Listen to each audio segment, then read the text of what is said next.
ونستعينه ونستغفره ونؤمن به ونتوكل عليه ونعوذ بالله من شرور أنفسنا ومن سيئات أعمالنا من يهده الله فلا مضل له ومن يضلل فلا هادي له وأشهد أن لا إله إلا الله وحده لا شريك له وأشهد أن محمدا عبده ورسوله أما بعد فإن خير الحديث كتاب الله وخير الهدي هدي محمد صلى الله عليه وسلم وشر الأمور محدثاتها وكل محدثة بدعة وكل بدعة ضلالة وكل ضلالة في النار. أعوذ بالله من الشيطان الرجيم. بسم الله الرحمن الرحيم. يا أيها الذين آمنوا استجيبوا لله وللرسول إذا دعاكم لما يحييكم واعلموا أن الله يحول بين المرء وقلبه وأنه إليه تحشرون. محترم حاضرین، مسند احمد اور صحیح بخاری میں ایک روایت ہے کہ نبی کریم صلی اللہ علیہ وسلم راوی حدیث حضرت ابو سعید ابن المعلا رضی اللہ تعالی عنہ کہتے ہیں کہ میں نماز پڑھ رہا تھا مسجد میں اور نبی کریم صلی اللہ علیہ وسلم وہاں سے گزرے. آپ گزر رہے ہیں، نماز پڑھ رہے ہیں، اس کا مطلب نفل نماز تھی. آپ نے انہیں پکارا، آواز دی، بلایا، لیکن یہ نماز میں مشغول رہے. حضرت ابو سعید نے نماز مکمل کی، فارغ ہوئے اور آپ کے پاس پہنچے. اللہ کے نبی صلی اللہ علیہ وسلم نے جب دیکھا تو سوال کیا کہ جب میں نے ان کو آواز دی تو تم آئے کیوں نہیں؟ کہا میں نماز میں تھا. آپ نے جواب دیا کہ کیا تم نے اللہ تبارک و تعالیٰ کا یہ فرمان نہیں سنا کہ استجیبوا للہ وللرسول اذا دعاکم لما یحییکم، کہ اللہ اور اس کے رسول کا جواب دو، ان کی بات مانو جب تمہیں وہ بلائیں ایسی بات کی طرف جو تمہارے لیے حیات بخش ہو، زندگی دینے والی ہو. لما یحییکم کا مطلب جس سے تم کو زندگی ملے، تمہارے دل کی زندگی. قرآن کی جو سورہ انفال کی یہ آیت ہے اس میں آگے ہے کہ استجیبوا للہ وللرسول اذا دعاکم لما یحییکم واعلموا ان اللہ یحول بین المرء وقلبہ، اور یہ بات جان رکھو کہ اللہ تعالیٰ آدمی اور اس کے دل کے درمیان حائل ہو جاتا ہے. وہ کوئی کام کا ارادہ کر رہا ہے، اللہ تبارک و تعالیٰ نے کی مرضی اور مشیت نہیں ہے تو اس کو توفیق نہیں دیتی، اللہ تعالیٰ رکاوٹ بنا دیتا ہے. اس کا ایک مطلب یہ بھی ہے کہ اللہ انسان کے دل اور ارادے پر حاوی ہے، اس کے قریب ہے. چنانچہ اللہ کے نبی صلی اللہ علیہ وسلم کا یہ فرمان کہ نفل نماز پڑھتے ہوئے جب پکارا تو آپ یہ کہہ رہے ہیں کہ تمہارا کام یہ تھا قرآن کی اس آیت اور اللہ کے اس حکم کی بنیاد پر کہ نفل نماز چھوڑ دیتے اور اللہ کے رسول صلی اللہ علیہ وسلم کے بلاوے پر لبیک کہتے. اس سے پتہ چلا کہ نبی اور اللہ تبارک و تعالیٰ کا اگر حکم آ جائے تو اس کے مقابلے میں ہم اور آپ اگر کسی چیز کو نیکی سمجھ کر انجام دے رہے ہیں تو اسے ترک کر دیا جائے، اس کو چھوڑ کر اس حکم کو بجا لایا جائے جو اللہ اور رسول کا حکم ہے. اسی سے اہل علم نے یہ بھی استنباط کیا اور علماء نے، مفسرین نے، فقہا نے یہ بیان کیا کہ شریعت اسلامیہ کا ایک بہت اہم قاعدہ اور اصول یہ ہے کہ آپ اور ہم جس حال میں اور جس وقت میں جیسی حالت میں ہیں، اس حالت میں اللہ اور رسول کا جو حکم ہے ہمیں وہی انجام دینا چاہیے. ہو سکتا ہے دوسری بہت سی نیکیاں ہوں، بڑی بڑی نیکیاں اور اچھائیاں ہوں، لیکن جس حالت میں ہم ہیں اور ہمارے اوپر اس حالت کے اعتبار سے یا کوئی ایسا وقت ہے، وقت کے اعتبار سے اگر کوئی قرآن اور حدیث کا حکم ہے تو ہمیں اسی کو انجام دینا چاہیے. شیخ عبد الرحمن بن ناصر السعدی نے اس پر کافی تفصیلی گفتگو کرتے ہوئے کہا کہ یہاں اللہ تبارک و تعالیٰ نے قرآن میں متعدد مقامات پر اس آیت میں ایک ایسا جلیل القدر قاعدہ بیان کیا ہے جو بہت اہمیت کا حامل ہے، جسے اکثر لوگ نظر انداز کرتے ہیں. اور وہ کیا ہے کہ ہو سکتا ہے بندے بعض حالات میں اپنے آپ کو، اپنے حالات کو دیکھتے ہوئے کچھ اعمال کو انجام دیتے ہوئے یہ سمجھتے ہیں کہ ہم عمل میں کچھ کمی کر رہے ہیں، ہمیں فلاں کام بھی کرنا چاہیے، فلاں کام بھی کرنا چاہیے، جبکہ اس کے حالات اس کی اجازت نہیں دیتے، اس کو اس بات کی استطاعت نہیں ہے یا اس کام کے کرنے کا وقت نہیں آیا. اللہ تبارک و تعالیٰ نے اس کو وہ موقع نہیں دیا ہے. لہٰذا اللہ تبارک و تعالیٰ کی حکمت بالغہ کا انتہائی پہلو یہ ہے کہ اللہ تعالیٰ نے ہر بندے کو اسی بات کا مکلف بنایا ہے جس کی اس کے حالات اور اس کا وقت اجازت دیتا ہے۔ چنانچہ ایسا کرنے پر بندے کو یہ اطمینان رہے گا کہ اللہ تبارک و تعالیٰ نے جو مجھے حکم دیا میں اسے کر رہا ہوں، اس میں اس کی ہمت مضبوط رہے گی، اس کے عمل میں پختگی رہے گی، اور وہ دل جمعی کے ساتھ اپنے عمل کو انجام دے گا، اللہ تبارک و تعالیٰ کا تقرب حاصل کرے گا۔ اس کے برخلاف اگر آپ کوئی ایسا عمل کرتے ہیں جو اللہ تبارک و تعالیٰ کے حکم کے مطابق اس کا وقت نہیں آیا، وقت کے اعتبار سے وہ اہمیت کے حامل یا اللہ کے مطلوبہ حکم کے مطابق عمل نہیں ہے، تو وہ کتنا اچھا بھی عمل ہو آپ کو اطمینان نہیں رہے گا، اللہ تعالیٰ کی قربت حاصل نہیں ہوگی، ایک بات۔ دوسرے یہ کہ آپ ایک عمل کر رہے ہیں اور آپ کے ذہن و دماغ میں ہے کہ مجھے دوسرا عمل کرنا چاہیے، فلاں عمل، تو دوسرے عمل میں یا کوئی عمل آپ نے وقت سے پہلے کیا اور اس کے بعد جب وہ اصل عمل کا وقت آیا تو آپ کی ہمت جواب دے دی۔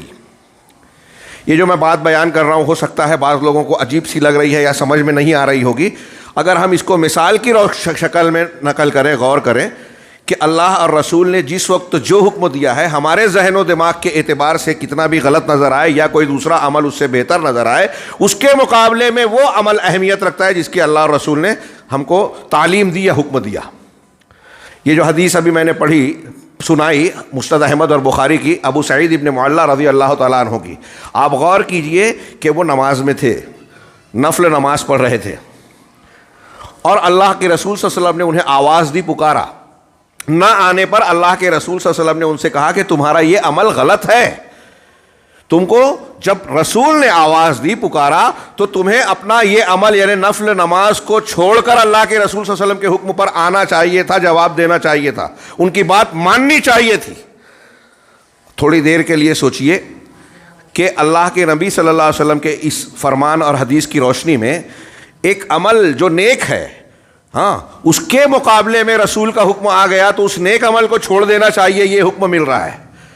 اب اگر کوئی شخص نماز کا وقت یا کسی نیکی کا وقت ہو رہا ہے جو اللہ اور رسول کا حکم ہے کہ آپ کو اس ٹائم یہ نیکی کرنا چاہیے، اس وقت آپ کسی لہو و لعب میں، کھیل کود میں، دنیاوی امور میں مشغول ہیں، کاروبار کر رہے ہیں، دکان پہ بیٹھے ہیں، گھر بیٹھ رہے ہیں، اذان ہو رہی ہے، ہاں دیکھا جائے گا، بعد میں پڑھ لیا جائے گا۔ اذان ہونے کا مطلب نماز کا وقت ہو چکا، پکارا جا چکا، اللہ کا حکم یہ ہے کہ اب حیا علی الصلاۃ، نماز کی طرف لپکو، بھاگو۔ اسے چھوڑ کر آپ اگر دوسرے کام میں، دنیا داری کے کام میں مشغول ہیں تو یہ کتنا برا ہوگا۔ نفل نماز چھوڑ دینا چاہیے اللہ کے اور رسول کے حکم پر، ابھی ہم نے یہ پڑھا، یہ ایک مثال دی ہے، ایسی بہت سی آیتیں، بہت سی حدیثیں۔ ہاں، ایک آدمی نفل پڑھ رہا ہے، اس کو چھوڑ دینا چاہیے۔ اگر ایک آدمی کاروبار میں ہے، کھیل تماشے میں ہے، لہو و لعب اور مجلس میں بیٹھا ہوا ہے اور اذان ہو گئی یا کوئی اللہ کا حکم آ گیا، اسے چھوڑ کر وہ مشغول ہے لہو و لعب میں، یہ اس سے زیادہ برا ہوگا، کیونکہ نفل نماز چھوڑنے کا حکم ہے۔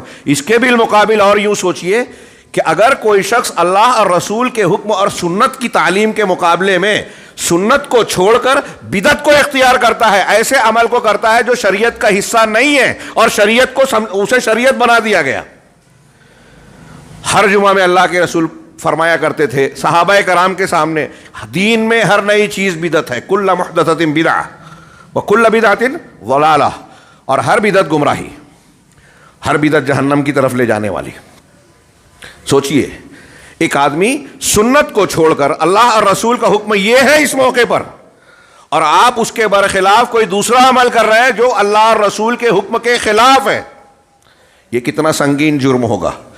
یہ جو میں نے اصول بیان کیا، اس کو اگر آج ہم اپنی زندگی میں ٹٹولیں اور دیکھیں تو مسلمانوں کو ہمیں یہ لگے گا، نظر آئے گا کہ مسلمانوں کو یہ سبق جو میں بیان کر رہا ہوں، قاعدہ بیان کر رہا ہوں، اس کو پڑھانے، سمجھانے، مشق کرانے کی بہت شدید ضرورت ہے، بار بار بتانے کی، بار بار سمجھانے کی ضرورت ہے، کئی مقامات پر۔ آج کل ہماری خطبات اور دروس کا سلسلہ جاری ہے، اس میں خارجیت اور جدید دور کے جو لوگ جذباتیت کی بات کرتے ہیں اس کا تذکرہ ہے۔ میں اس کی ایک مثال فٹ کروں کہ ہمارے یہاں نوجوان بہت سارے یہ بولتے ہیں، ارے کیا قرآن میں یہ نہیں ہے کہ کافروں کو قتل کیا جائے، قتال کیا جائے ان سے؟ مولوی لوگ تو یہ بیان ہی نہیں کرتے، یا بیان کرتے ہیں تو کہتے ہیں کہ ابھی وقت نہیں آیا، کب تک انتظار کریں گے؟ کب تک صبر کریں گے؟ مسلمانوں پر اتنا ظلم ہو رہا ہے. ہاں میرے ہاتھ میں جو کاغذات ہیں اس میں انہوں نے بیان کیا کہ بعض پرانے لوگوں کے بارے میں اللہ تبارک و تعالیٰ نے قرآن مجید میں بیان کیا کہ جب وہ ظلم و زیادتی کے شکار تھے اور اللہ کی طرف سے یہ کہا گیا کہ صبر کرو، تو انہوں نے مطالبہ کیا کہ قتال کو ہم پر تو نے فرض کیوں نہیں کیا. لیکن جب قتال فرض کیا گیا تو کہا کہ اللہ تعالیٰ کچھ اس کو مؤخر کیوں نہیں کر دیتا. جب جہاد فرض کیا گیا تو اب اس سے کترا رہے ہیں کہ تھوڑا اور مؤخر کر دے، ابھی ہمارے حالات نہیں ہیں سازگار. اور جب اللہ تعالیٰ کہہ رہا ہے کہ صبر کرو، نماز قائم کرو گھروں میں، فرعون اور فرعونیوں کے مظالم کی روشنی میں جب موسیٰ علیہ الصلوۃ والسلام سے بنی اسرائیل کے لوگوں نے شکایت کی کہ بڑا ظلم کیا، تو اللہ تعالیٰ کی طرف سے حضرت موسیٰ اور ہارون علیہ السلام کو حکم ملا کہ اپنی قوم کے لوگوں کو کہے کہ اپنے گھروں کو قبلہ بنائیں، نماز پڑھیں، اللہ کا ذکر کریں، اللہ کو مضبوط پکڑیں. فرعون کے ظلم کے مقابلے میں یہ حکم دیا گیا، لڑائی کا حکم نہیں دیا گیا، کیونکہ لڑائی کی طاقت نہیں تھی، مقابلے کی قوت اور تیاری نہیں تھی. تو اللہ تبارک و تعالیٰ نے جس وقت ہم سے یہ کہا کہ صبر کرو، اس وقت ہم اللہ کے اس حکم سے مطمئن نہیں ہو رہے ہیں. ہم یہ کہہ رہے ہیں، علماء یہ کہہ رہے ہیں کہ حالات ہمارے پاس اس وقت مقابلے کے نہیں ہیں، مسلمانوں کی تیاری نہیں ہے. اگر کوئی اس قسم کے معاملے میں قدم رکھتا ہے تو وہ اللہ اور رسول نے جو صبر کرنے کا حکم دیا ہے، اس وقت میں ہمارا صبر کرنا شریعت پر عمل ہے، اللہ اور اس کے رسول کے حکم کی تعمیل ہے، فرما برداری ہے. اگر اس سے ہٹ کر ہم دوسری چیز کر رہے ہیں تو ہم اللہ کے حکم پر راضی نہیں ہیں. اور اللہ تبارک و تعالیٰ اکبر گویا الزام لگا رہے ہیں. کچھ لوگ کہتے ہیں ہمارے کام بہت ہیں وقت کم ہے. کام بہت ہے وقت کم ہے، یہ اس تناظر میں ہم کو درست نظر آتا ہے کہ بہت سارے امور نیکیوں کے ہیں اور ہم سستی برت رہے ہیں. سستی والے معاملے میں ٹھیک ہے، لیکن ہماری عمر کم ہے، کام بہت ہے اور بہت سارے کام ابھی کیے نہیں گئے ہیں. یہ حسن البنا اور بعض دوسرے لوگوں کا یہ گویا ایک نعرہ اور شعار تھا. علماء نے اس پر بہت شدید اعتراض کیا کہ یہ جملہ بولنا اللہ تبارک و تعالیٰ پر اعتراض کرنا ہے. ایک انسان کے لیے بہت کام نہیں ہے ہمارا، اللہ تبارک و تعالیٰ نے ہم کو اس سے زیادہ کا مکلف نہیں بنایا ہے جتنی ہماری طاقت ہے. لا یکلف اللہ نفسا الا وسعہا، ہم کو جتنی طاقت ہے ہم کو اتنے کا مکلف بنایا ہے، طاقت سے زیادہ کا نہیں. اگر جنگ اور قتال کی طاقت ہماری نہیں ہے اور ہم نہیں کر رہے ہیں تو اللہ تعالیٰ اس کے بارے میں سوال نہیں کرے گا. ہاں کل کے درس میں میں نے بیان کیا، سیدنا ابراہیم علیہ السلام نے بتوں کو توڑا تھا. ہم کو اس کا مکلف، ان حالات میں ہم کیا اس کے مکلف ہیں؟ یا یہ کام کرنے جائیں گے تو نتیجہ کیا نکلے گا؟ فائدہ ہوگا یا نقصان؟ نقصان زیادہ ہوگا، فائدہ نہیں ہوگا. اور مقصود دعوت ہے. حضرت ابراہیم علیہ السلام کے حالات دیکھیے کہ وہ کس اسٹیپ میں جا کے یہ کرتے ہیں. آج کوئی نوجوان کھڑا ہو اور یہ کہے کہ ابراہیم کی سنت ہے، قرآن میں موجود ہے، ہم کو یہ کرنا چاہیے، آپ کرنے لگے گے؟ ایسے ہی بہت سارے لوگ بغیر کسی تیاری، قوت، امیر مسلمانوں کے اجتماعی قوت کے بغیر یہ بحث کرتے ہیں، مسلمانوں کو کافر قرار دیتے ہیں کہ یہ کام نہیں کر رہے ہیں، حکام یہ غلطی کر رہے ہیں، ان کے خلاف جنگ کیا جائے اور کافروں سے بھی جنگ لڑ لی جائے. اس کے مقابلے میں انتہا پسندی، دہشت گردی کا ایک سلسلہ جاری کر دیا، اسلام اور مسلمانوں کو بدنام کرنے کا دروازہ کھول دیا. دنیا میں کیا ہو رہا ہے ہم دیکھ رہے ہیں. یہ جو بگاڑ خرابی آئی نا، یہ جو میں قاعدہ بیان کر رہا ہوں، اس کو نہ جاننے کا نتیجہ ہے کہ مسلمان اللہ اور رسول نے ہمارے حالات اور وقت کے اعتبار سے جس چیز کا حکم دیا ہم اس پر مطمئن نہیں ہیں. قرآن اور حدیث جو بات کہتے ہیں اس پر سر جھکا دینا چاہیے. اس کی ایک مثال، یہ جو قرآن کی آیت پڑھی اس کے تناظر میں ایک مثال اور. سن 6 ہجری میں صلح حدیبیہ ہوئی. آپ واقعہ پورا لمبا چوڑا جانتے ہیں، اس پر مستقل خطاب یہاں کیا یا کہاں کیا مجھے یاد نہیں آ رہا ہے. اللہ کے نبی جناب محمد رسول اللہ صلی اللہ علیہ وسلم نے خواب دیکھا کہ صحابہ کرام کے ساتھ آپ عمرہ کر رہے ہیں. صحابہ کو بتایا، نبی کا خواب وحی ہوتا ہے، بہت خوش ہوئے. 1400 یا 1500 صحابہ کے ساتھ آپ مکہ کی طرف سفر کر کے آتے ہیں مدینہ سے، اور اس کے بعد جو ہے حدیبیہ کے مقام پر جو مکہ سے 2 منزل کے فاصلے پر تھا پڑاؤ ڈالا. حضرت عثمان غنی کو بات چیت کرنے کے لیے بھیجا کہ ہم لڑنے نہیں آئے ہیں، ہم بیت اللہ کی زیارت کے لیے آئے ہیں، عمرہ کرنے آئے ہیں. پورا واقعہ آپ جانتے ہیں، کافی معاملات ہوئے اس میں. آخر میں سہیل ابن عمرو مشرکین مکہ کی طرف سے آئے کہ ہم آپس میں صلح کر لیں، صلح کا معاہدہ طے کریں. اور اس میں ایک یہ تھا کہ اس سال آپ عمرہ نہیں کریں گے، آئندہ سال آئیں گے. اور پھر مزید کئی شرطیں تھیں. صلح ابھی لکھی جا رہی ہے صلح کا مسودہ نوشتہ تیار ہو رہا ہے. ابھی آخر میں پہنچ رہے ہیں کہ اسی سہیل بن عمرو کے بیٹے ابو جندل جو مسلمان ہو چکے تھے اور مسلمان ہونے کی وجہ سے مکہ کے لوگوں نے، ان کے رشتہ داروں نے ان کو بندی بنا کر باندھ کر گھر میں رکھا تھا قید کر کے، وہاں سے یہ بھاگ کر آئے، بیڑیوں میں جکڑے ہوئے ہیں، بیڑیوں میں گھسٹتے ہوئے آ کر اللہ کے رسول صلی اللہ علیہ وسلم اور صحابہ کرام کے سامنے اپنے آپ کو ڈال دیا. سہیل نے کہا نبی کریم صلی اللہ علیہ وسلم سے کہ دیکھیے یہ پہلا شخص ہے جو تمہارے پاس آیا، اور ہماری شرط میں ہے کہ ہمارا کوئی آدمی اگر تمہارے پاس آئے گا مسلمان بن کر تو آپ کو لوٹانا ہوگا، آپ کو اپنے پاس نہیں رکھنا ہے، اور آپ کا کوئی آدمی اگر واپس کفر میں آ کر ہمارے پاس آئے گا تو ہمیں نہیں لوٹانا ہوگا. اس میں ایسا لگتا تھا کہ اس کو اللہ کے رسول صلی اللہ علیہ وسلم نے قبول کر لیا. ہم پہلی مرتبہ میں جب پڑھتے سنتے ہیں تو لگتا ہے کہ یہ دباؤ قبول کیا، مسلمانوں کی پسماندگی یا پستی ہے، لیکن اس میں ایک طریقے سے نفسیاتی طور سے مشرکین کا ڈر، خوف دکھتا ہے. ڈر کیا تھا؟ ان کو یہ معلوم تھا کہ ہمارے لوگ مسلمان ہو کے یہاں جائیں گے، اور اللہ کے رسول صلی اللہ علیہ وسلم نے جب یہ قبول کیا تو اللہ کے رسول کو یہ معلوم تھا کہ مسلمان کوئی کافر بن کر واپس نہیں آئے گا. یہ اسلام کی قوت پر اعتماد تھا. خیر، صلح کا بہت بڑا فائدہ تھا، اس کے اندر بڑی حکمتیں تھیں. یہ اللہ کا حکم تھا، رسول کا حکم تھا. آپ وہ صلح کر رہے تھے دعوت کے راستے کو کھولنے کے لیے، اور حقیقت بھی ہے، واقعات نے بتایا کہ صلح حدیبیہ سے پہلے جتنے لوگ مسلمان ہوئے تھے، اس کے بالمقابل صلح ہونے کے بعد اتنے 5-6 سال کی دعوت کے بعد جتنے مسلمان ہوئے تھے، اس کے مقابلے میں 1 سال 2 سال کے اندر جب مکہ کی طرف آپ کچھ کر کے آ رہے ہیں، 10,000 مسلمانوں کا لشکر آیا 1-1.5 سال کے بعد. انتہائی تیزی سے پھر لوگ اسلام میں داخل ہوئے، جوق در جوق، فوج در فوج، جماعت در جماعت.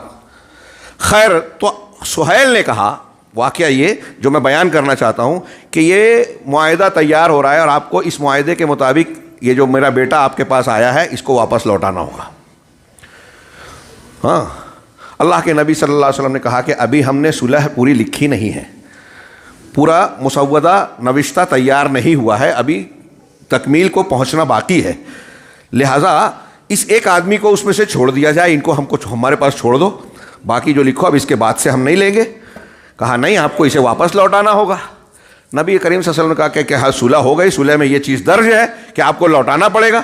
نبی صلی اللہ علیہ وسلم نے کہا کہ ٹھیک ہے، میں نہیں لوٹا سکتا. اور ان کا کہا کہ نہیں لوٹا سکتے معاہدے کے، ٹھیک ہے میرے لیے چھوڑ دو. کہا آپ کے لیے بھی نہیں چھوڑ سکتا، اسے واپس لینا ہوگا. اور اپنے بیٹے کے کرتے کا گریبان پکڑ کر کھینچنا شروع کیا اور مشرکین کی طرف گھسیٹا کہ اسے لے جاؤ. حضرت ابو جندل جو مسلمان ہو چکے تھے، انہوں نے کہا کہ مسلمانوں، کیا تم مجھے ان کے ساتھ واپس جانے دو گے؟ اور یہ لوگ مجھے لے جا کر میرے دین کے سلسلے میں مجھے فتنے میں مبتلا کریں گے، تکلیف اور اذیت دیں گے. مسلمان تڑپ رہے تھے. جب نہیں مانا انہوں نے تو نبی کریم صلی اللہ علیہ وسلم نے فرمایا کہ ابو جندل تم فکر نہ کرو، صبر کرو، صبر کرو. اللہ تبارک و تعالیٰ سے اس صبر کے بدلے میں عظیم اجر کی امید رکھو، تمہیں اجر ثواب ملے گا. اور تم اور تمہارے وہ ساتھی جو تمہاری طرح مسلمان ہو جائیں گے، اللہ تبارک و تعالیٰ ان کے لیے ضرور کشادگی پیدا کرے گا اور ان کے لیے ٹھکانہ بنائے گا. یہ اللہ کے رسول صلی اللہ علیہ وسلم نے ان کے لیے وعدہ کیا. لیکن اس وقت کیا حکم دیا کہ صبر کرو. اور صرف ابو جندل کے لیے یہ حکم نہیں تھا، وہاں موجود 1400-1500 مسلمانوں کے لیے بھی یہ صبر کا حکم تھا، جو برداشت نہیں کر پا رہے تھے کہ ہمارا ایک بھائی جو کلمہ پڑھ چکا ہے، اس کے ساتھ ظلم زیادتی ہو رہی ہے ہماری آنکھوں کے سامنے. ابو جندل کو مشرکین پکڑ کے جب لے جانے لگے تو حضرت عمر فاروق کہتے ہیں کہ میں ان کے قریب گیا، اس کے قریب، اور اس کو تسلی دینے لگا ابو جندل کو کہ صبر کرو، اور یہ مشرکین ہیں، یہ ایسے ہیں، یہ ایسے ہیں، ان کے بارے میں مذمت کی اور صبر کرنے کا حکم دیتے ہوئے کہہ رہے ہیں کہ میں نے یہ باتیں کہتے ہوئے اپنی تلوار کا دستہ ان کے آگے کیا، آگے کر کے ان کے ساتھ ساتھ چل رہا تھا کہ میری تلوار لے کے وہ اپنے باپ کا کام تمام کر دیں. لیکن عمر فاروق کہتے ہیں کہ ابو جندل نے اپنے باپ کے بارے میں بخل سے کام لیا، میری تلوار کی طرف توجہ نہیں دی. ہو سکتا ہے ان کا دھیان نہ گیا ہو. بہرحال آپ اس پورے موقع پہ دیکھیے کہ 1400-1500 صحابہ کرام جو اللہ کے رسول صلی اللہ علیہ وسلم کے اشارے پر گردن کٹانے کے لیے تیار رہتے تھے. ایک مسلمان بھائی جس کے ساتھ ظلم ہو رہا ہے بظاہر، وہ چند لمحوں میں انہیں چھڑا سکتے تھے، لیکن رسول اللہ صلی اللہ علیہ وسلم نے کہا کہ ٹھیک ہے ہم واپس کر رہے ہیں. سارے صحابہ کرام خاموش. کیا آج کل کے ہمارے نوجوان جو علماء کو، حکام کو، مسلمانوں میں سے بہت سارے لوگوں کو کہتے ہیں کہ یہ بزدل ہیں، یہ جنگ نہیں کرتے، یہ نہیں کرتے، مسلمانوں کے ساتھ ظلم ہو رہا ہے، یہ خاموش ہیں. جو خاموش ہیں کیا انہیں تکلیف نہیں ہو رہی ہے؟ ان کے پاس طاقت ہے کہ ان کو اس معاملے سے نکال لے یا مقابلہ کرے؟ یہی سوال ان کے بارے میں کیا جائے کہ جو صحابہ کرام اور نبی کریم صلی اللہ علیہ وسلم بنفس نفیس بذات خود جہاں موجود ہیں، وہاں ایک مسلمان کو ظلماً بظاہر لے جایا جا رہا ہے اور اس کے دین کے سلسلے میں فتنے میں مبتلا کیا جا رہا ہے. آپ خاموش ہیں، بلکہ ان کو صبر کی تلقین کر رہے ہیں. وہاں یہ نہیں کہا کہ مسلمانوں اپنے ہتھیار نکال لو، ٹوٹ پڑو، جنگ کرو. یہ بزدلی ہے کہ ہم خاموش رہیں. نہیں، وہاں صلح کا مسودہ تیار کرنا، صلح پر عمل کرنا، یہ زیادہ اہم تھا اسلام اور مسلمانوں کے لیے، اسلامی دعوت کے لیے بڑا فائدے کا معاملہ تھا. اور ابو جندل کو لوٹا دینا یہ چھوٹا نقصان تھا، اور اس میں بھی اللہ تبارک و تعالیٰ جانتا تھا کہ حکمت تھی. جو بعد میں واقعات ہوئے، ابو جندل وہاں سے گئے، پھر ایک نیا مقام بنایا ابو بصیر ابو جندل نے. کفار مکہ کے لیے مسئلہ بن گیا، راستے میں ان کے تجارتی قافلے کو وہ لوٹنے لگے ساحل کے پاس. مدینہ، یہ مکہ سے بھاگے، مدینہ میں بھی نہیں رہے، تیسرے مقام پر رہے.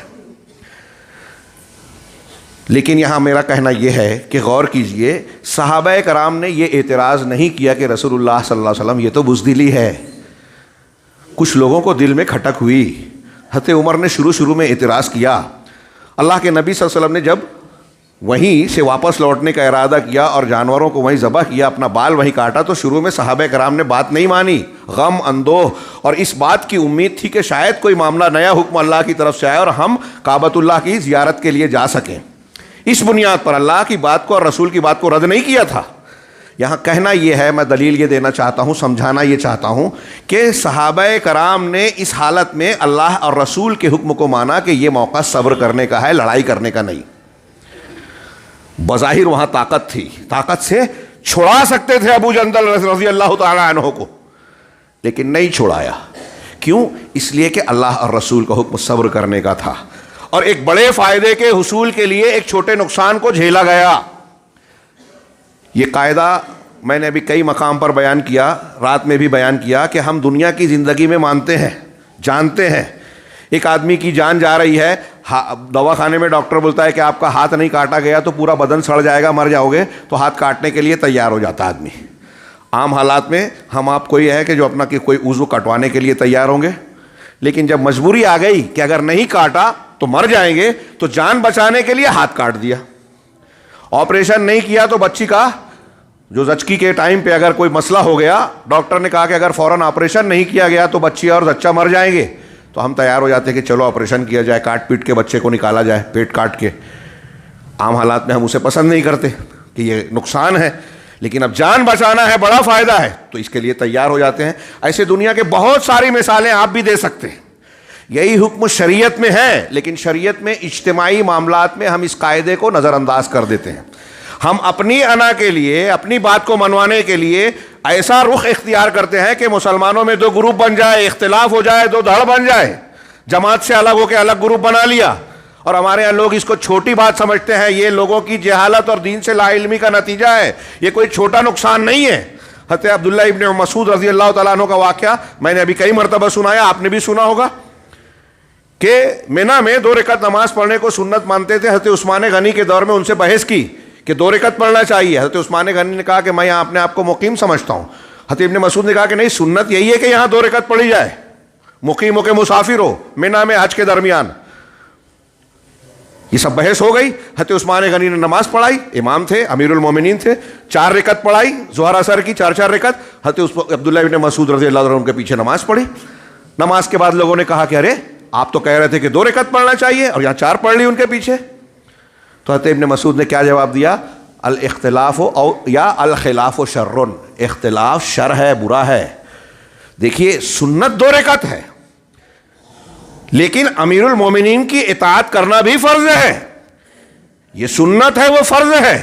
اب سنت کو پکڑ کر عبداللہ ابن مسعود اگر اڑ جاتے کہ نہیں میں نہیں پڑھوں گا، تو حضرت عثمان غنی امیر المومنین سے اختلاف ہوتا، جماعت میں ٹکڑے ہوتے، ایک اختلاف نہ ہو، مسلمانوں کا اجتماعی نقصان نہ ہو، اس کے لیے ایک سنت کو انہوں نے کہا کہ ٹھیک ہے میں نہیں عمل کروں گا لیکن یہ چیز ضروری ہے.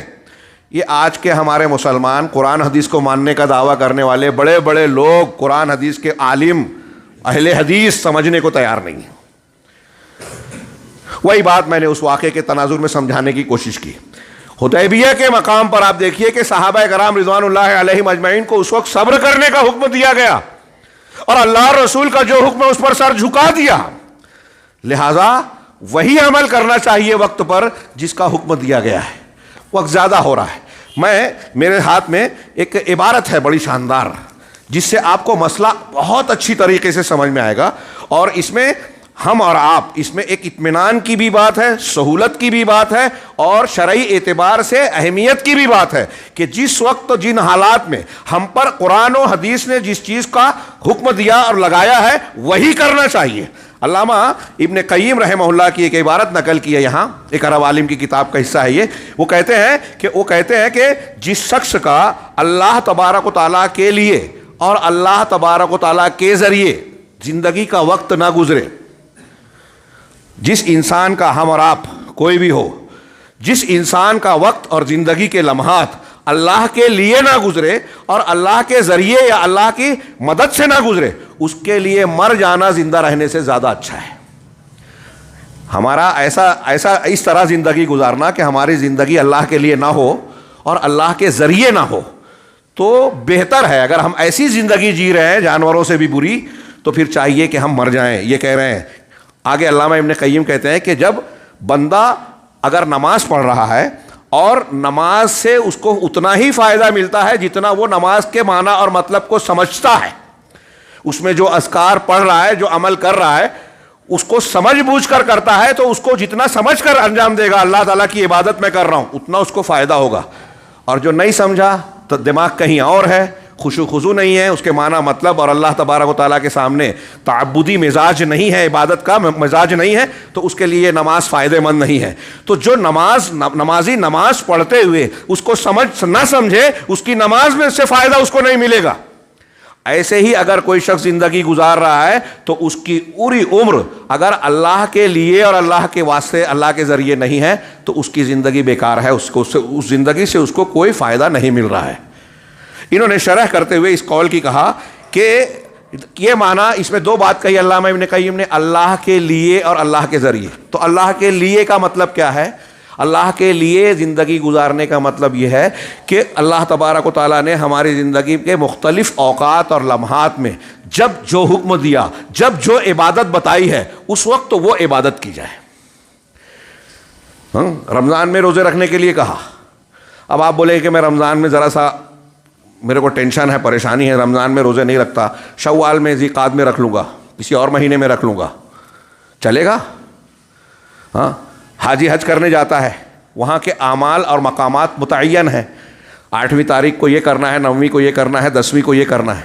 اگر 8ویں والا عمل 10ویں کو کر لیوے کہ یہاں بہت بھیڑ ہے عرفہ میں 9ویں تاریخ کو, تو میں 10 تاریخ کو آ جاؤں گا, تھوڑا کم بھیڑ رہے گی, چلے گا؟ ہاں, چلے گا کیا؟ نہیں چلے گا.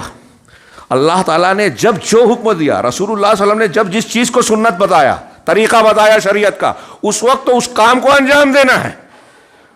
ایسے ہی زندگی کے مختلف ماحول میں, ابھی نماز کا وقت ہوا تو آپ نماز پڑھیں, آگے اس کی مثالیں آ رہی ہیں, میں یہاں بیان نہ کروں. کہہ رہے ہیں کہ الگ الگ قسم کی جو عبادتیں ہیں, اگر اپنی زندگی میں انسان ہر موقع پر اس عبادت کو انجام دیتا ہے, ہاں, تو یہ اللہ تبارک و تعالیٰ کے لیے اس کی زندگی ہوگی کہ میں جی رہا ہوں اللہ کے لیے. جب اللہ نے جو کہا, نماز کا جب حکم ہوا تو نماز پڑھی, روزے کا حکم ہوا تو روزہ رکھا, زکوٰۃ فرض ہوئی اللہ کی طرف سے تو زکوٰۃ ادا کی.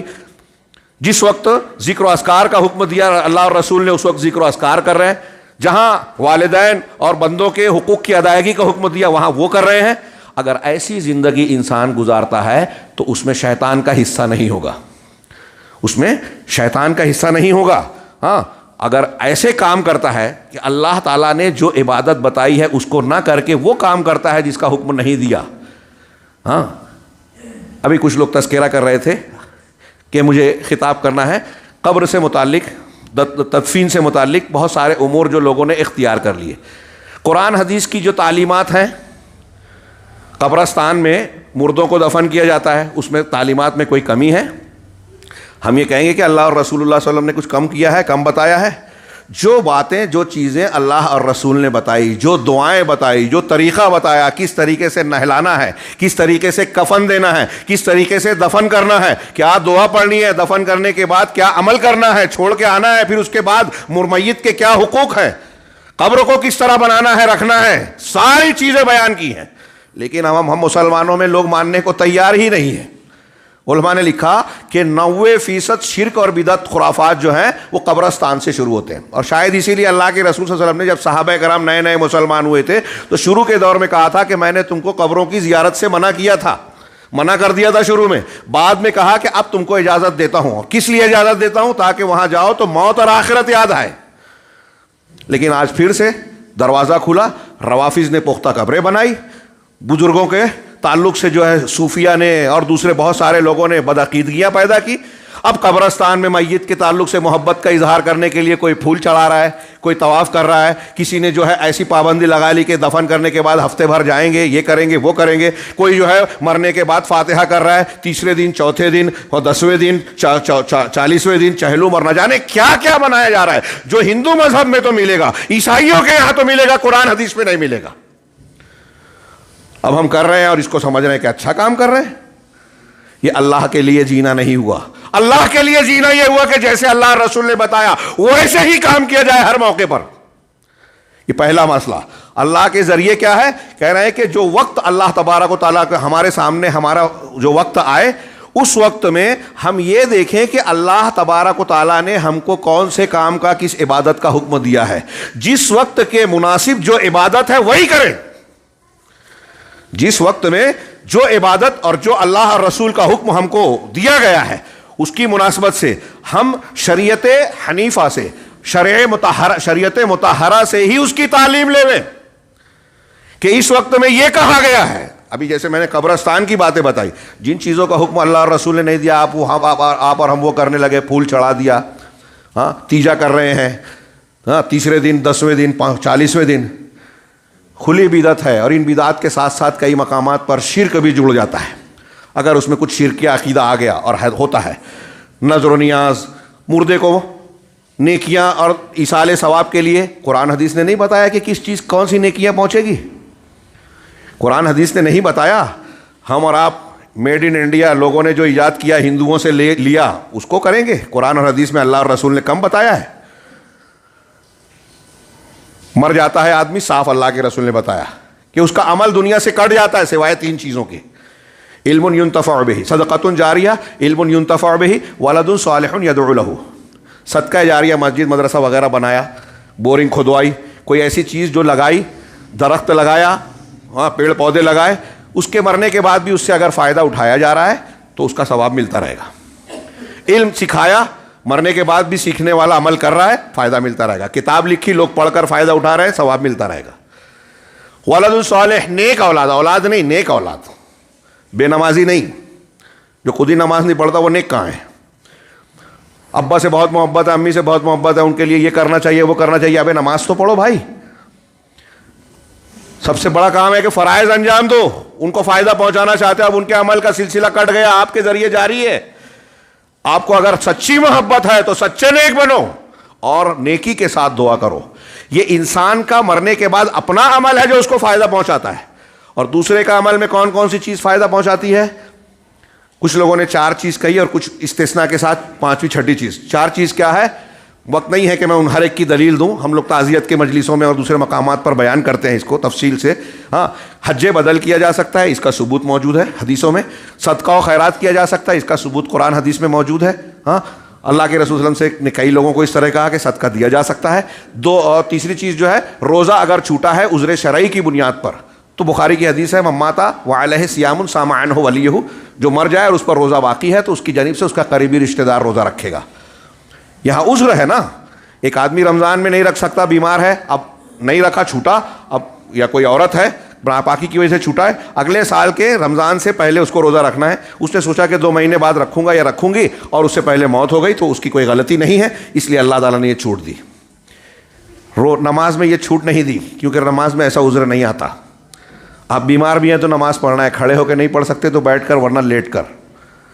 جنگ کی حالت ہے تب بھی نماز پڑھنی ہے صلاۃ خوف، تو اس میں بدل نہیں چلے گا.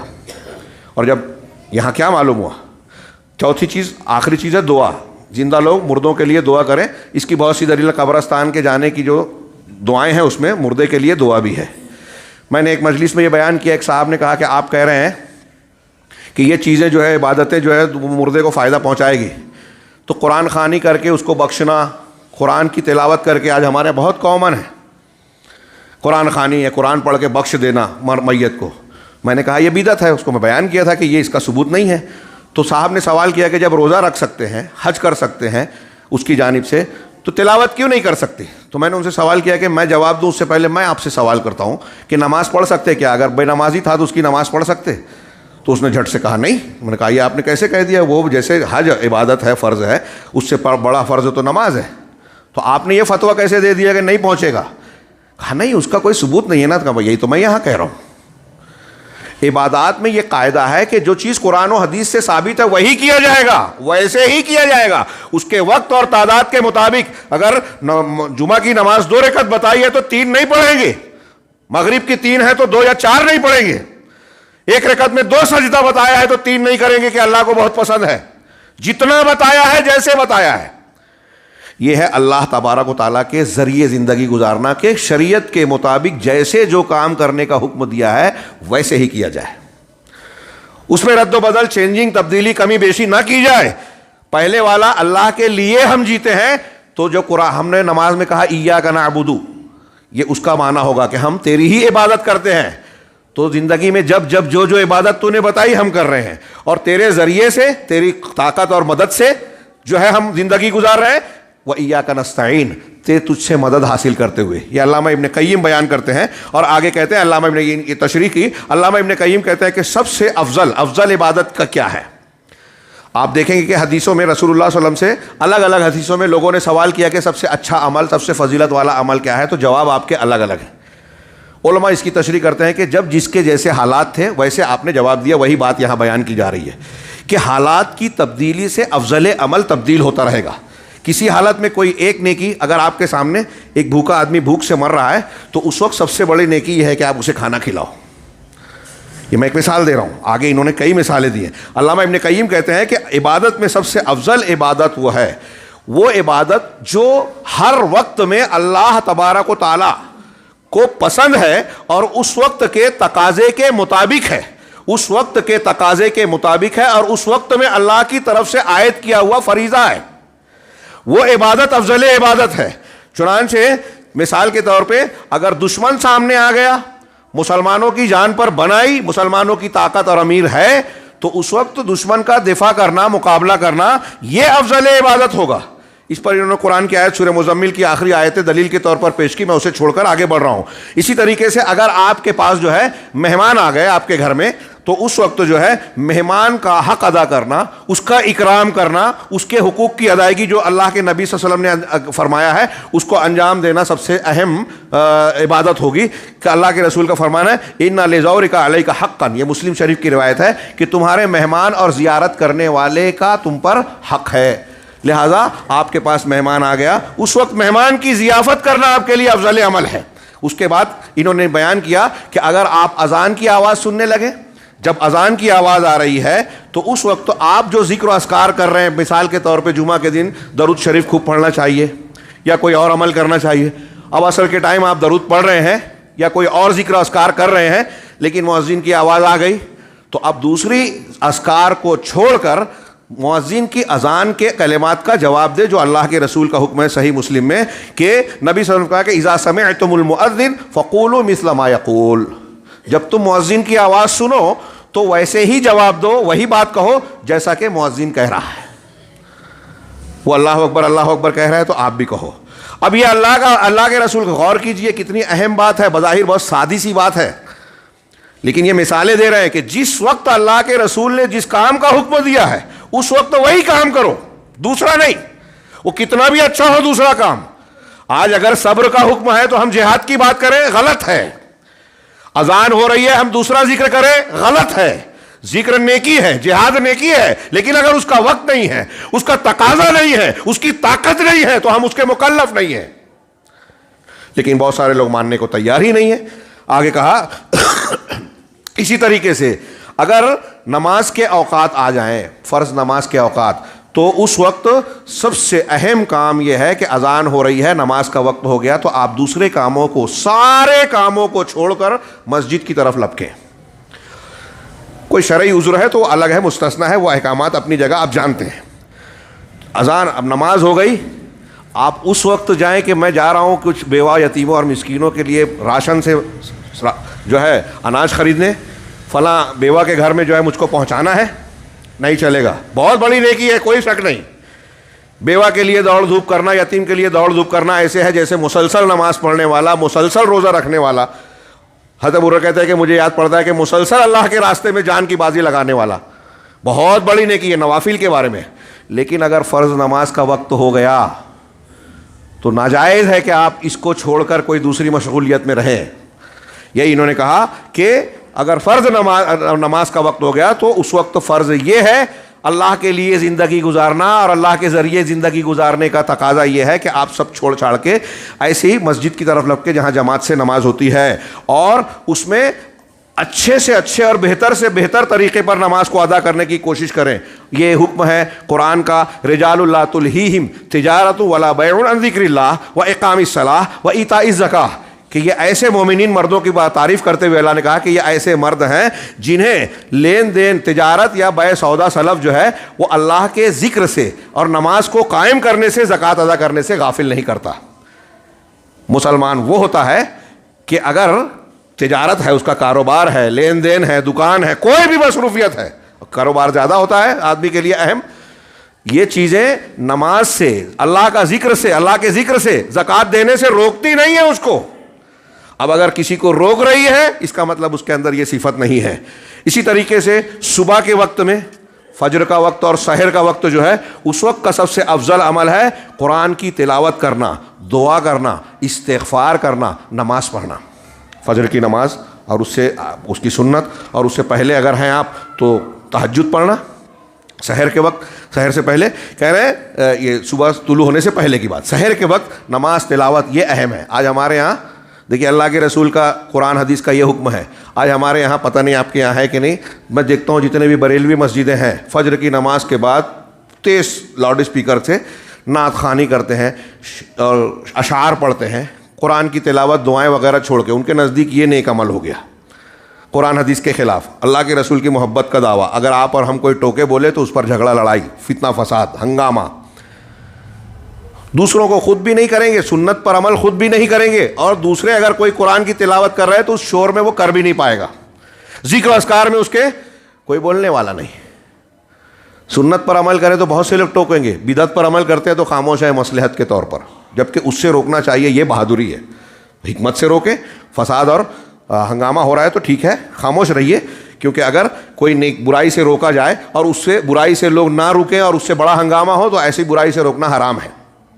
ہاں, امر بالمعروف نہی عن المنکر کے باب میں یہ مسئلہ بیان کیا جاتا ہے. تو بہرحال قرآن صبح کے وقت میں, سحر کے وقت قرآن کی تلاوت کرنا, نماز پڑھنا, استغفار کرنا, یہ سب سے افضل عمل ہے. اللہ تعالیٰ کے اس فرمان کی وجہ سے یتلون آیات اللہ آناء اللیل وہم یسجدون, کہ وہ رات کے کناروں میں, اوقات میں اللہ تبارک و تعالیٰ کی آیتوں کی تلاوت کرتے ہیں, اس حالت میں کہ وہ سجدہ ریز ہوتے ہیں, یعنی سجدہ بھی کرتے ہیں, نمازیں بھی پڑھتے ہیں. اور اسی طرح اللہ تعالیٰ نے سورہ ذاریات میں فرمایا وبالاسحار ہم یستغفرون, صبح صبح کے وقت وہ لوگ استغفار کرتے ہیں. صبح کے وقت میں استغفار کیجئے, مانگیے اللہ سے. یہ جو نیکیاں ہیں افضل عبادات ہیں. جب جس وقت میں اللہ نے جس چیز کا حکم دیا ہے اس وقت میں وہ چیز کریں تو افضل ہوگی. اسی طریقے سے کہہ رہے ہیں کہ اگر محتاج کی ضرورت آ جائے, یہ آخر بات ہے, وقت زیادہ ہو گیا. ہاں, اگر کوئی محتاج ہے اور وہ ضرورت مند آپ کے سامنے آ جائے, ہاں, تو آپ اس کی مدد کریں. اب مدد کیسے؟ کوئی اگر جاہ و مرتبے والا ہے, پاور والا ہے, قوت والا, تو اپنے جاہ و مرتبے کے ذریعے سے کہ یہ چلو اس کو یہ فلاں جگہ نوکری دلا دو, فلاں جگہ اس کا جو ہے یہ کام کروا دو. تو آپ اگر اپنے اقتدار, قوت اور حیثیت اور جان پہچان سے کسی کو فائدہ پہنچا سکتے ہیں محتاج کو, تو اس سے, بدن سے, آپ کے پاس پیسے نہیں ہیں, بڑے آدمی نہیں ہیں, تو آپ دوڑ دھوپ کریں, کسی کے پاس جا کے کہ دیکھیے صاحب وہ بھوکا ہے, ہاں, اس کو کھانا جو جس کو آپ کو یقین ہے کہ یہ آدمی اس کی مدد کر دے گا تو آپ دوڑ دھوپ کر کے اپنے بدن کے ذریعے سے مدد کریں. آپ کے پاس اگر مال ہے تو اپنے مال کے ذریعے سے محتاج کی مدد کریں. اس لیے کہ اللہ کے نبی صلی اللہ علیہ وسلم کا ارشاد ہے اطعم الجائع وعود المریض وفک العانی. یہ بخاری کی حدیث کے الفاظ ہیں کہ بھوکے کو کھانا کھلاؤ اور مریضوں کی عیادت کرو, بیمار کی عیادت کرو, تیمارداری کرو. وفک العانی, اور جو قید میں ہے, وہ قیدی ہے, اس کو آزاد کرو. خاص طور سے جو بے گناہ ہے, مسلمان ہے, جیل میں چلا گیا پوری قوم بھول جاتی ہے, بے گناہوں کو, بے قصوروں کو. اللہ کے نبی صلی اللہ علیہ وسلم کا اطعموا الجائع, یہ ایک حدیث انہوں نے نقل کی ہے. تھوڑی دیر کے لیے میں اس حدیث صحیح مسلم کی حدیث قدسی کی طرف اشارہ کروں.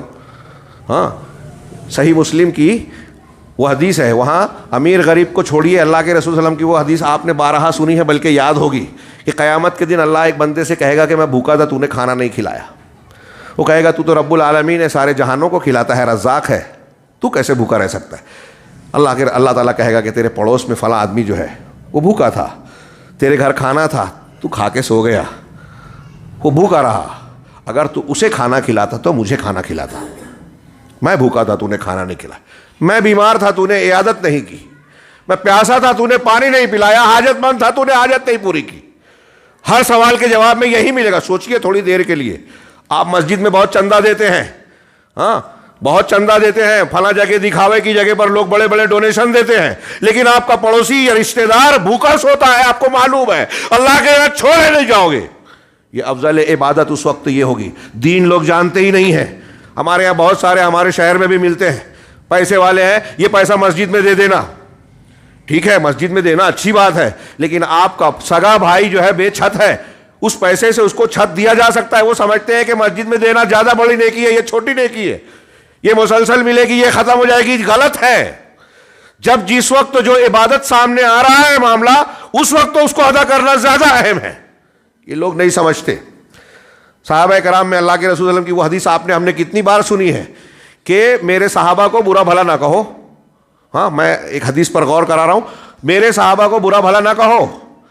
اللہ کی قسم, ان لوگ میں اس ذات کی قسم جس کے ہاتھ میں میری جان ہے, اگر تم میں سے کوئی شخص احد پہاڑ کے برابر سونا خرچ کر دے, ہم میں سے جتنے لوگ ہیں کوئی احد پہاڑ کے برابر سونا کما سکتا ہے کیا؟ کما بھی نہیں سکتا.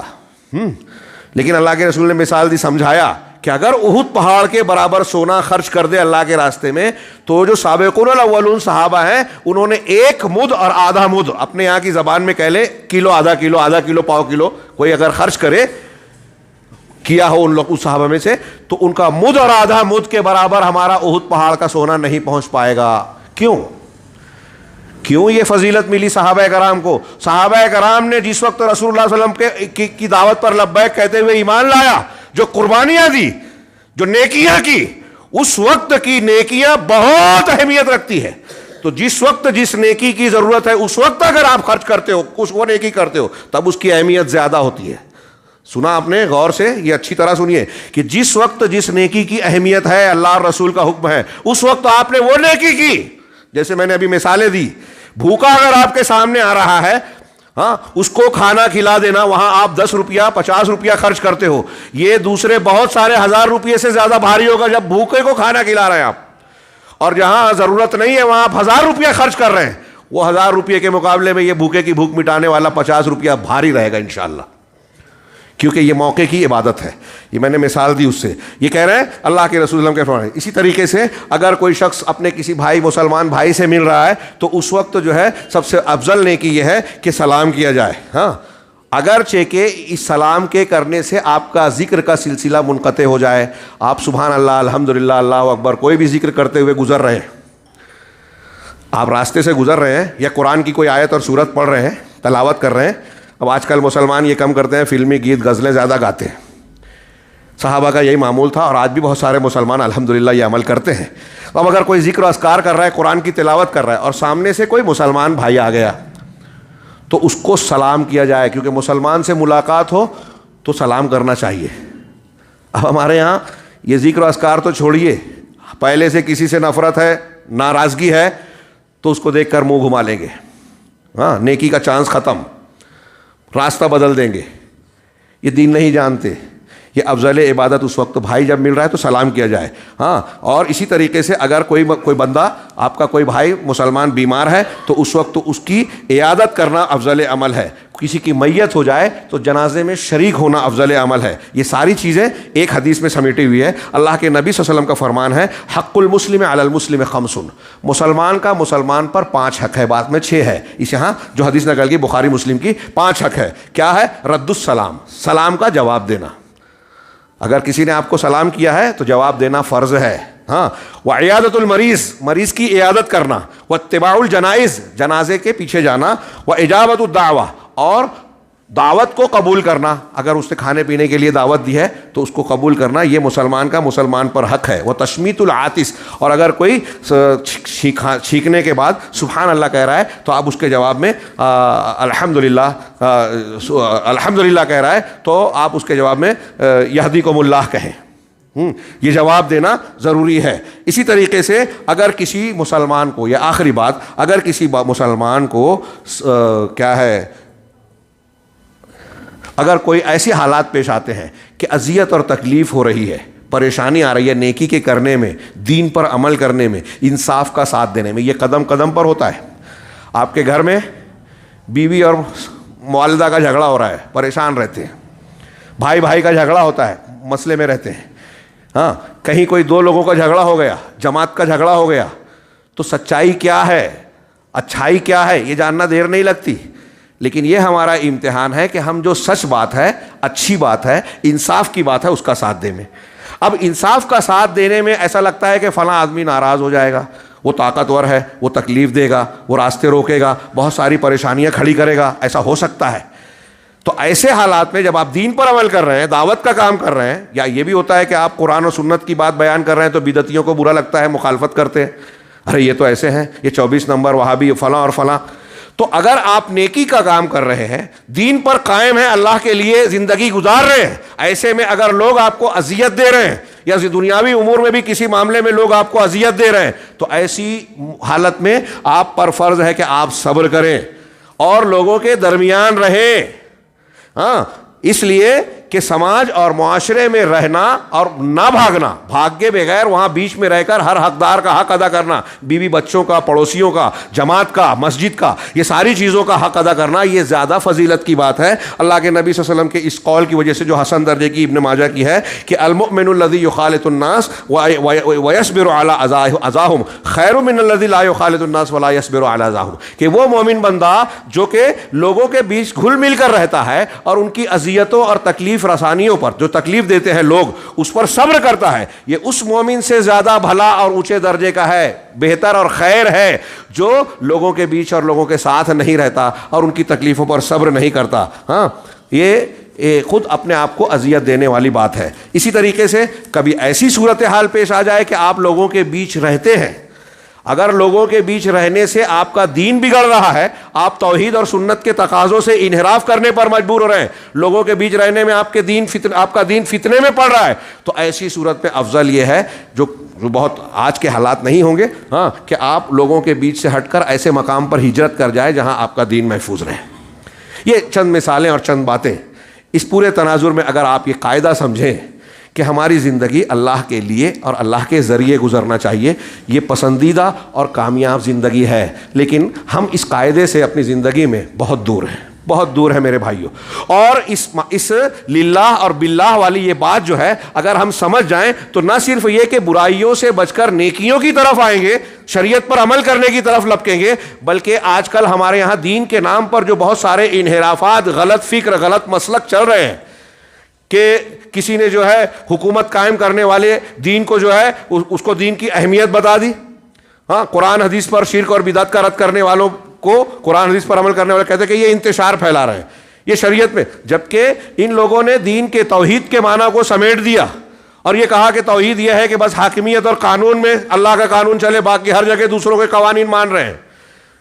اسی طریقے سے کچھ لوگ فضائل اعمال پر توجہ دیتے ہیں اور تصوف اور دوسرے راستوں سے، رافضیت کے راستوں سے آئے ہوئی بدعات، خرافات، بلکہ شرک کے کاموں اور عقیدوں کو لوگوں میں پھیلا رہے ہیں، شرکیات پھیلا رہے ہیں.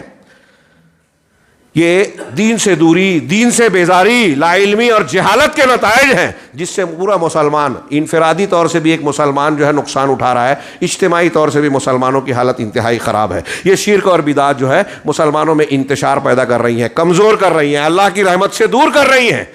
لہٰذا ضروری ہے کہ ہم اس قاعدے کو سمجھیں، پوری سنجیدگی کے ساتھ اللہ سے دعا مانگ کر اپنی کوشش کریں کہ اللہ تعالیٰ ہماری زندگی کو ایسی بنا جو یہ کہا گیا ہے کہ ہماری زندگی للہ ہو اور باللہ ہو۔ اگر ایسا نہیں ہے تو قرآن کی آیت کہتی ہے کہ استجیبوا للہ وللرسول اذا دعاکم لما یحییکم، سوچئے کہ اللہ اور اس کے رسول کی بات مانو اس چیز کی طرف جو دعوت دیتے ہیں جس میں تمہاری زندگی ہے۔ دل زندہ رہتا ہے اللہ اور اس کے رسول کی بات ماننے سے۔ ابو سعید والی روایت جو بخاری کی میں نے بیان کی، اللہ کے رسول نے پکارا، نفل نماز چھوڑ کر نہیں گئے۔ تو اگر ایک آدمی نفل نماز پڑھتے ہوئے یا کوئی نیک عمل کرتے ہوئے اللہ اور اس کے رسول کے حکم کو ٹال دے تو یہ اس سے دل میں کمزوری آئے گی، دل میں زندگی کی کمی آئے گی یا موت، دل مر جائے گا۔ تو سوچئے ہماری دل کی زندگی کس سے تعبیر ہے، کس سے جڑی ہوئی ہے کہ اللہ اور اس کے رسول کی بات مانیں، بس استجیبوا للہ وللرسول، اللہ اور اس کے رسول کی بات مانو۔ اللہ تعالی ہمیں اس کی توفیق عطا فرمائے اور اس کے ذریعے سے دنیا اور آخرت میں کامیابیوں سے نوازے۔ اقول قولی ھذا واستغفر اللہ لکم ولسائر المسلمین وصلی اللہ علی نبینا علی محمد۔ بارک اللہ لنا ولکم فی القرآن المجید ونفعنا وإیاکم بالآیات والذکر الحکیم، انہ تعالی جواد کریم ملک بر رؤوف رحیم۔